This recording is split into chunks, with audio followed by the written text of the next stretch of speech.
Our next story is in the 38th chapter of the book of Genesis. Here is a king whose name is Judah, the first three letters of whose name also begins Yod-He-Vav. Tamar is his daughter-in-law. The word Tamar means a palm tree, or the most beautiful, the most comely. She is gracious and beautiful to look on, and is called a palm tree. A tall, stately palm tree blossoms even in the desert. Wherever it is, there is an oasis. When you see the palm tree in the desert, there will be found what you seek most in the parched land. There is nothing more desirable to a man moving across a desert than the sight of a palm tree. In our case, to be practical, our objective is the palm tree. That is the stately, beautiful one that we seek. What we truly desire is personified in the story as Tamar the beautiful. We are told she dresses herself in the veils of a harlot and sits in the public place. Her father-in-law, King Judah, comes by, and he is so in love with this one who is veiled that he offers her a kid to be intimate with her. She said, "What will you give me as a pledge that you will give me a kid?" Looking around, he said, "What do you want me to give as a pledge?" She answered, "Give me your ring, give me your bracelets, and give me your staff." Whereupon he took from his hand the ring and the bracelet and gave them to her along with his scepter. And he went in unto her and knew her, and she bore him a son. That is the story. Now for the interpretation. Man has one gift that is truly his to give, and that is himself. He has no other gift, as told you in the very first creative act of Adam, begetting the woman out of himself. There is no other substance in the world but himself with which he could fashion the object of his desire. In like manner, Judah had but one gift that was truly his to give, himself, as the ring, the bracelets, and the staff symbolized, for these were the symbols of his kingship. Man offers that which is not himself, but life demands that he give the one thing that symbolizes himself. Give me your ring, give me your bracelet, give me your scepter. These make the king. When he gives them, he gives of himself. You are the great King Judah. Before you can know your Tamar and make her bear your likeness in the world, you must go in unto her and give of self. Suppose I want security. I cannot get it by knowing people who have it. I cannot get it by pulling strings. I must become conscious of being secure. Let us say I want to be healthy. Pills will not do it. Diet and climate will not do it. I must become conscious of being healthy by assuming the feeling of being healthy. Perhaps I want to be lifted up in this world. Merely looking at kings and presidents and noble people and living in their reflection will not make me dignified. I must become conscious of being noble and dignified, and walk as though I were now that which I now want to be. When I walk in that light, I give of myself to the image that haunted my mind, and in time she bears me a child, which means I objectify a world in harmony with that which I am conscious of being. You are King Judah, and you are also Tamar. When you become conscious of being that which you want to be, you are Tamar.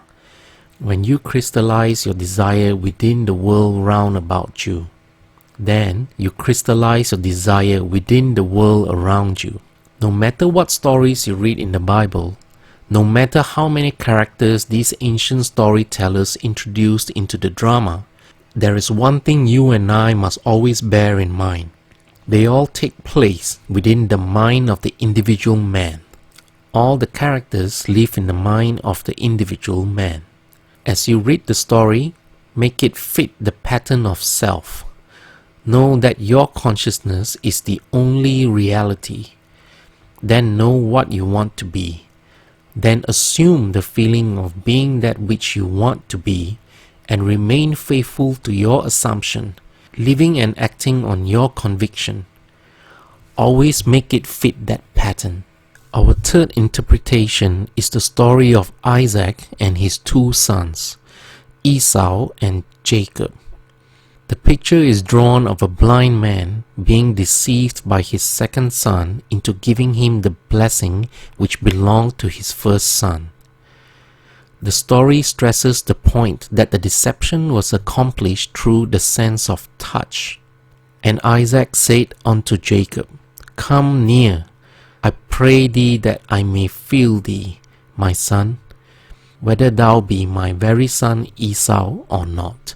And Jacob went near unto Isaac his father, and he felt him. And it came to pass, as soon as Isaac had made an end of blessing Jacob, and Jacob was yet gone out from the presence of Isaac his father, that Esau his brother came in from his hunting. Genesis 27:21-30. This story can be very helpful if you will reenact it now. Again, bear in mind that all the characters of the Bible are personifications of abstract ideas and must be fulfilled in the individual man. You are the blind father and both sons. Isaac is old and blind, and sensing the approach of death, calls his first son Esau, a rough and hairy boy, and sends him into the woods that he may bring in some venison. The second son Jacob, a smooth-skinned boy, overheard the request of his father, desiring the birthright of his brother. Jacob, the smooth-skinned son, slaughtered one of his father's flock and skinned it. Then, dressed in the hairy skin of the kid he had slaughtered, came through by deceit and betrayed his father into believing that he was Esau. The father said, Come close, my son, that I may feel you. I cannot see, but come that I may feel. Note the stress that is placed upon feeling in this story.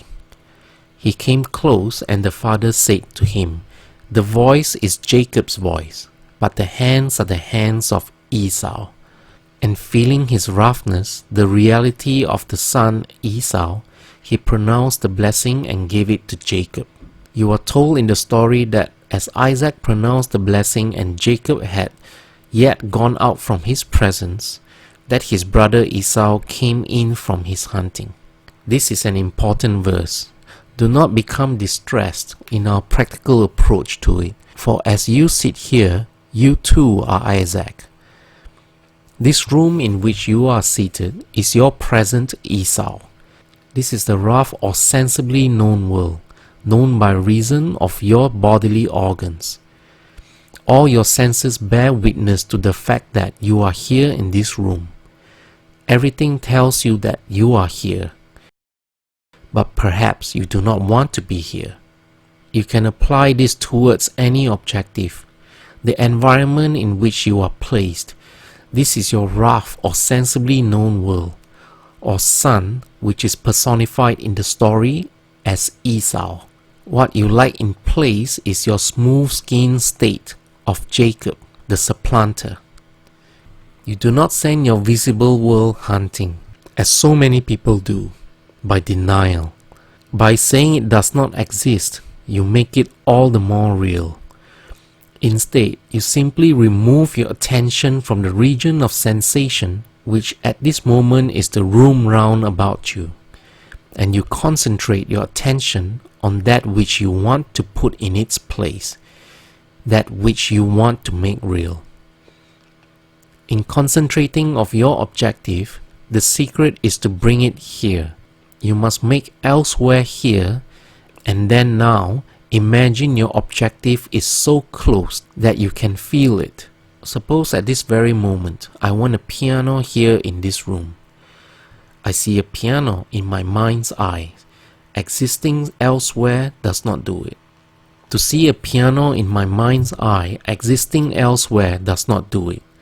But to visualize it in this room as though it were here now, and to put my mental hand upon the piano and to feel it solidly real, is to take that subjective state personified as my second son Jacob and bring it so close that I can feel it.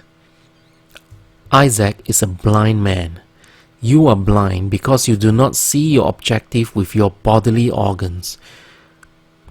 You cannot see it with your objective senses.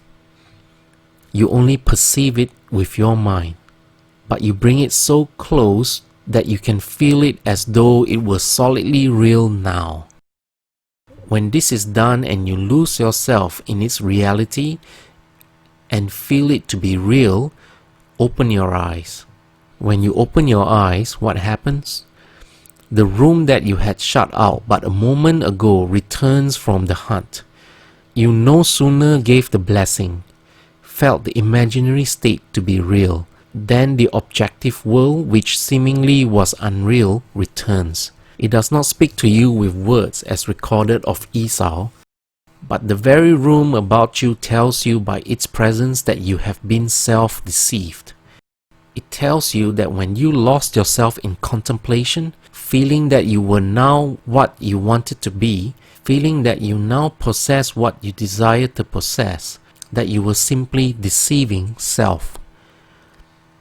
Look at this room. It denies that you are elsewhere. If you know the law, you now say, even though your brother came through subtly and betrayed me and took your birthright, I gave him your blessing and I cannot retract. In other words, you remain faithful to this subjective reality and you do not take back from it the power of birth. You gave it the right of birth and it is going to become objective within this world of yours. There is no room in this limited space of yours for two things to occupy the same space at the same time. By making the subjective real, it resurrects itself within your world. Take the idea that you want to embody and assume that you are already it. Lose yourself in feeling this assumption is solidly real. As you give it this sense of reality, you have given it the blessing which belongs to the objective world, and you do not have to aid its birth any more than you have to aid the birth of a child or a seed you planted in the ground. The seed you plant grows unaided by man, for it contains within itself all the power and all the plans necessary for self-expression. You can this night reenact the drama of Isaac blessing his second son and see what happens in the immediate future in your world. Your present environment vanishes. All the circumstances of life change and make way for the coming of that which you have given your life. As you walk, knowing that you are what you wanted to be, you objectify it without the assistance of another.